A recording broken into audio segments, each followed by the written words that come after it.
Materi yang kedua yaitu tentang manusia dan Al-Quran. Manusia diciptakan oleh Allah dengan sengaja kesempurnaannya.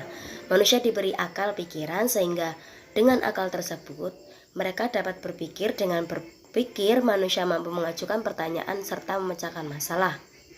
Dengan adanya akal pula, manusia berbeda dari makhluk-makhluk ciptaan Allah yang lain. Islam mendorong manusia agar menggunakan potensi yang dimiliki secara seimbang. Akal menggunakan potensi yang dimiliki secara seimbang, akal yang berlebihan mendorong manusia pada kemajuan material yang hebat, namun mengalami kekosongan dalam hal ruhaniyahnya, sehingga manusia terjebak dalam segala kesombongan yang merusak dirinya sendiri. Jadi yang dimaksud sempurna oleh Allah di sini adanya nafsu dan akal yang hanya dimiliki oleh manusia. Manusia dianggap paling sempurna ketika manusia dapat mengendalikan nafsu dengan akal sehatnya. Maka manusia itu ada kalanya mendapat sebaik malaikat juga, bisa sejelek setan, bahkan melebihi perbuatan setan. Dari segi positifnya, manusia merupakan khalifah Allah SWT di bumi. Ketika manusia akan diciptakan, Allah memberitahu para malaikat. Allah berfirman, "Ingatlah ketika Tuhanmu berfirman kepada para malaikat, sesungguhnya aku hendak menjadikan seorang khalifah di muka bumi." Mereka berkata, "Mengapa engkau hendak menjadi khalifah di muka bumi orang yang akan membuat kerusakan dan menumpahkan darah? Padahal kami senantiasa bertasbih dengan memuji engkau dan mensucikan engkau." Tuhan berfirman, "Sesungguhnya aku mengetahui apa yang tidak kamu ketahui." Terdapat dalam Quran Surah Al-Baqarah ayat 30. Amanat yang ditanggung manusia sangatlah berat, sehingga mewajibkan manusia untuk bertingkah lebih berhati-hati dan menjalankan amanat itu sebaik mungkin. Manusia bisa mendapatkan kemuliaan dan kebahagiaan jika mereka mewujudkan martabat dan kemuliaannya, serta memandang dirinya tidak pantas diperbudak. Dengan begitu, manusia tidak sepantasnya berbuat buruk. Manusia memperoleh karunia berupa cita rasa wawasan moral. Manusia mengenal dan mengembangkan mana yang baik dan mana yang buruk dengan menggunakan akal pikiran. Sesuai dengan firman Allah SWT, demi jiwa serta menyempurnakan penciptanya, maka Allah mengilhamkan kepada jiwa itu atau jalan kefasikan dan ketakwaannya. Quran Surah Al-Syam ayat 7-8.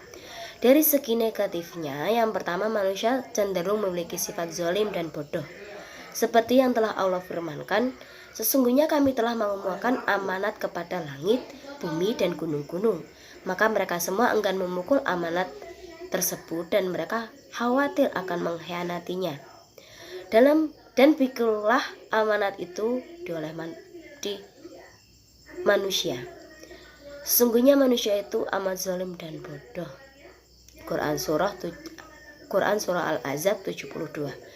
Dalam ayat tersebut berisikan dua hal. Yang pertama merupakan respon positif, yaitu berupa Allah mempercayakan kepada manusia amanat yang tidak kuat diamanatkan oleh langit, bumi, dan gunung-gunung. Sedangkan isi kedua menyatakan bahwa manusia merupakan makhluk yang zalim dan bodoh yang tidak dapat menunaikan amanat tersebut dengan benar.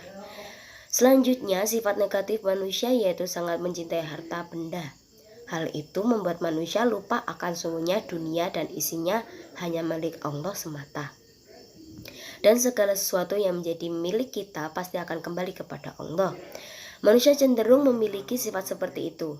Yang menjadi berbeda adalah bagaimana orang itu mengendalikan nafsunya.